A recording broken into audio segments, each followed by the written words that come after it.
Hello everyone, আসসালামু আলাইকুম। কেমন আছেন সবাই? আশা করছি সবাই অনেক ভালো আছেন। আলহামদুলিল্লাহ, আমি অনেক ভালো আছি। তো আজ আমি আপনাদের মাঝে একটা ওয়াল হ্যাঙ্গিং শেয়ার করতেছি। কিভাবে আমি ওয়াল হ্যাঙ্গিংটা বানিয়েছি সেটা দেখাবো। আর আপনারা ভিডিওর মধ্যে প্রথমে ছবিতে যে পালকগুলি দেখেছেন সেগুলি আমি নিজে বাসায় তৈরি করেছি। কিভাবে তৈরি করেছি পরবর্তীতে একটা ভিডিওতে আপনাদের মাঝে শেয়ার করব। তো আমি প্রথমে সঠিক মেজারমেন্টের জন্য প্রত্যেকটা গোল শেপ রাউন্ড যেহেতু সঠিকভাবে হয় সেজন্য কাগজের মধ্যে আগে একটু ভাঁজ দিয়ে আপনারা আপনাদের ইচ্ছা মতো বড় ভাঁজ দিয়ে নিতে পারেন, ছোট ভাঁজ দিয়ে নিতে পারেন, তাহলে মেজারমেন্টটা এক সমানভাবে হবে। তো আমি এখানে প্রথমে একটা গিট দিয়ে আঠাটা আমি জয়েন্ট করে নিচ্ছি, যেহেতু জোড়াটা দেখা না যায়, কারণ জোড়াটা দেখা গেলে ভালো লাগবে না।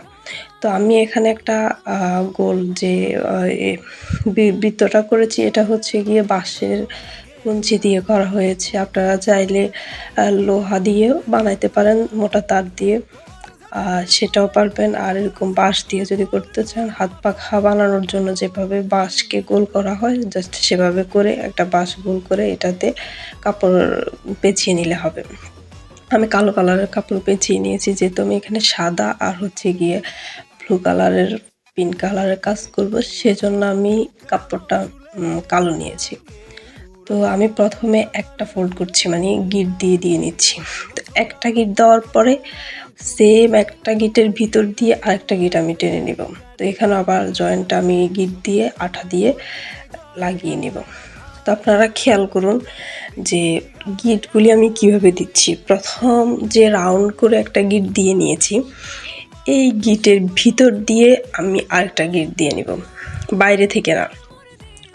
পরবর্তীতে গিটগুলি যতগুলি আমি বাড়াবো প্রত্যেকটা দুইটা করে দিব। এখানে যেহেতু একটা দিচ্ছি, এই যে দেখেন আমি সুইটা কোথায় দিয়ে দিচ্ছি, এই যে একটা গিটের দেখছেন, প্রথমটা আমি উপর দিয়ে দিয়েছি, পরের সুইটা হচ্ছে আমি ভিতর থেকে গিটের গুলি দিচ্ছি। দেখেন এই যে এইভাবে আপনার সুইটা উপর থেকে নিচে নেবেন, নিচ থেকে আবার উপরে টেনে নিয়ে আসবেন, এভাবে করে প্রত্যেকটা গিট দিয়ে দিবেন।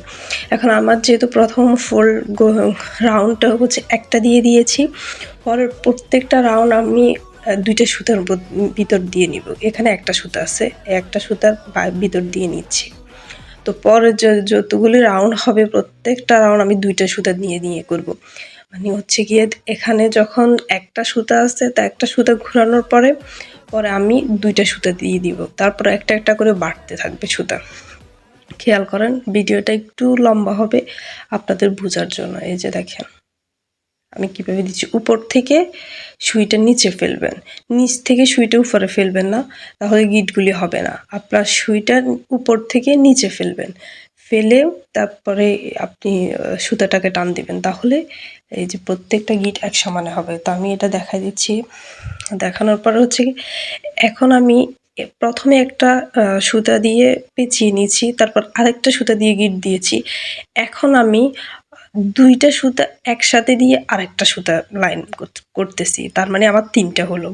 পরবর্তীতে আমি যখন আবার সুতা টানবো, তখন আমি দেখেন প্রথমেরটা কিন্তু আমি উপর দিয়ে দিয়েছি, তারপরেরটা আমি সুতার ভিতর দিয়ে দিয়েছি, এখন আমি আবার উপর থেকে দিচ্ছি, তার মানে আমার তিনটা হলো। প্রথমটা আমি উপর থেকে দিয়ে গিট দিয়েছি, পরের সুতাটার জন্য আমি নিচ দিয়ে সুতার ভিতর দিয়ে গিটগুলি দিয়েছি, পরের লাইন 3 নাম্বার লাইন করার সময় আমি উপর থেকে আবার দিচ্ছি। মানে মোট কথা হচ্ছে আমি প্রথম লাইনটা যেভাবে দিয়েছি পরের লাইনটা আমি ওইভাবে দিই নাই, ভিতর থেকে দিয়েছি, আর তৃতীয় লাইনটা আমি উপর থেকে দিচ্ছি।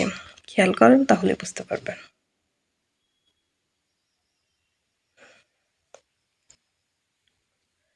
এই তো প্রত্যেকটা লাইন আমি এখন এইরকম প্যাচ দিয়ে গিটগুলি দিয়ে নিব। দেখেন আপনারা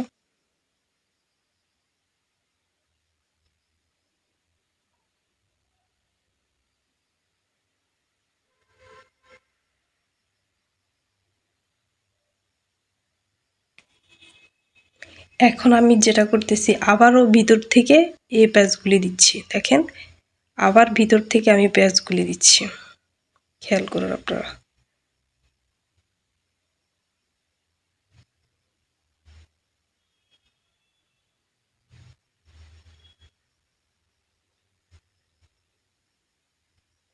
প্রত্যেকটা দিয়ে দিয়ে প্যাচগুলি দিয়ে বাড়াবেন, মানে হচ্ছে গিয়ে স্পেসটা বাড়াবেন।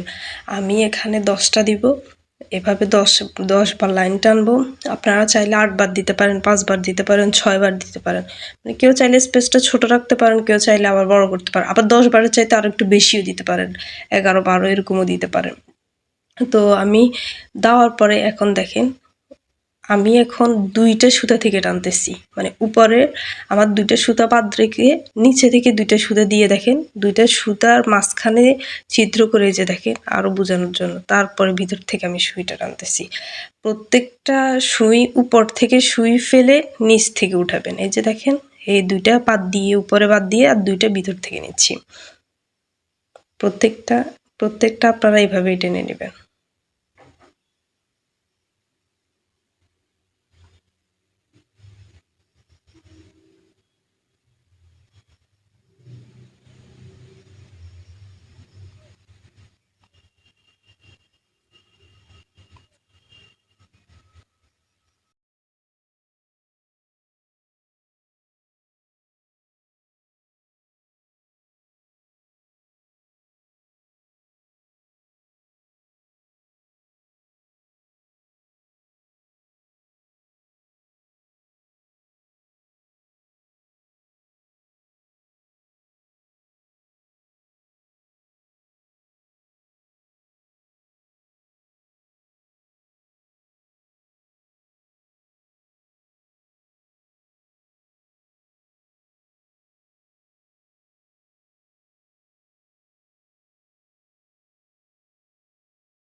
দেখেন এবার আমার হচ্ছে এখানে 10তম সুতার লাইন করার পর টানার পরে এবার আমি মাঝখান থেকে ধরে আবার হচ্ছে যেখানে আমি জয়েন্টটা শুরু করছি ওখানে এসে শেষ করে এখান থেকে আবার মাঝখান দিয়ে আমি এখানে একটু টেনে মাঝখানেরটা চিকন করে 2 পাশটা একটু মোটা রাখতেছি, তাহলে এটা মানে এটা সুন্দর দেখাবে।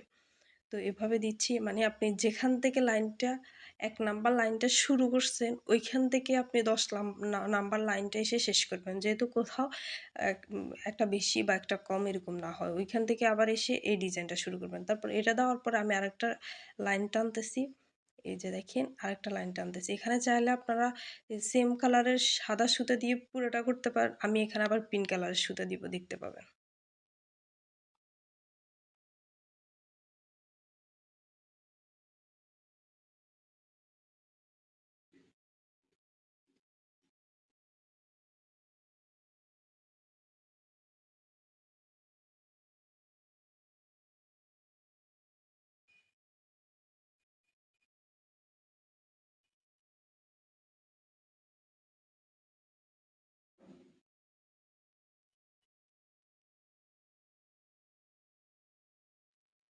এই তো সুতাটা দেওয়ার পরে এখানে হচ্ছে আমি সুতাটা একটু জায়গা রেখে কেটে ওই সুতাটার মধ্যে এই সুতাটা আমি লক করে দিচ্ছি গিট দিয়ে। আবার আগের মতোই আমি হচ্ছে গিয়ে আঠা দিয়ে জয়েন করে দিয়েছি। জয়েন করার পর আবার আমি সাদা সুতার থেকে আবার 2টা সুতা নিব, উপর থেকে নিচে উঠাবো, দিয়ে সম্পূর্ণটা আবার বাড়াবো। মানে হচ্ছে প্রথম লাইনটা আমি যেভাবে 10টা লাইন টেনেছি যে নিয়মে, সেম নিয়মে ভিতরের পিঙ্ক কালার সুতাটাও আমি 10টা লাইন টানবো।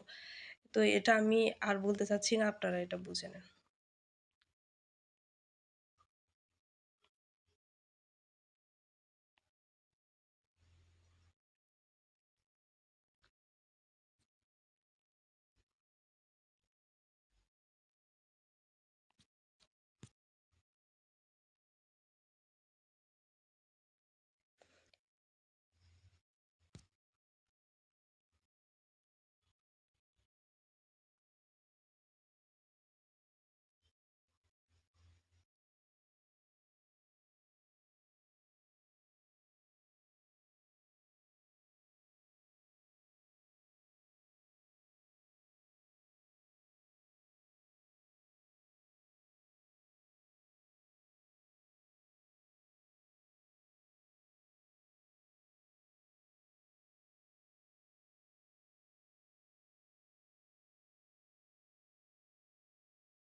এখানে মোটামুটি আমার 10টা লাইন হয়ে গেছে। হয়ে যাওয়ার পর প্রথম লাইনটা যেভাবে করে আমি মাঝখানে গিটগুলি দিয়েছি, তো এখন 10 নাম্বার লাইনটা আমি সেম ভাবে দিচ্ছি।